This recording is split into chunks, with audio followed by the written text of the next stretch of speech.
పవన్ కళ్యాణ్‌ని చంద్రబాబు ఆపేశారా? వాస్తవంగా 19 సీట్లు ఉన్నాయి. ఇంకా అనౌన్స్ చేయాల్సింది. తెలుగుదేశం 94 సీట్లు అనౌన్స్ చేసేసింది.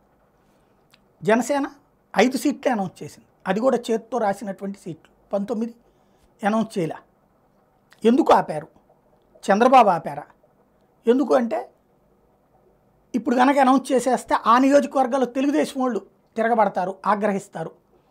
అదే సందర్భంలో అక్కడ జనసేన తెలుగుదేశం మధ్యన స్ట్రగుల్ వస్తుంది కాబట్టి ఆగమంటే ఆగారా? లేదు తెలుగుదేశం పార్టీ అంటే ఇక్కడ జనసేనకు అభ్యర్థులు లేకపోతే తెలుగుదేశం వాళ్ళని ఎవరినన్నా చేర్చి లేదా తెలుగుదేశం సింపథైజర్లు అయినటువంటి ఎన్ఆర్ఐని చేర్చి వాళ్ళని ఇందులో పెట్టి వాళ్ళ ద్వారా వాళ్ళకి సీట్లు ఇప్పించేటటువంటి ఉద్దేశంతో ఆపారా? ఎందుకంటే ఆపాల్సిన నెసిటీలు ఏం లేదు. ఎన్నాళ్ళ నుంచి కసరత్తు చేస్తున్నామని చెప్తున్నారు కదా. కనీసం నియోజకవర్గాల పేర్లు కూడా ప్రకటించాల. అది అసలు ట్విస్ట్. భయపడినా లేదా బాబు కోరికతోనా అది తేలాలి.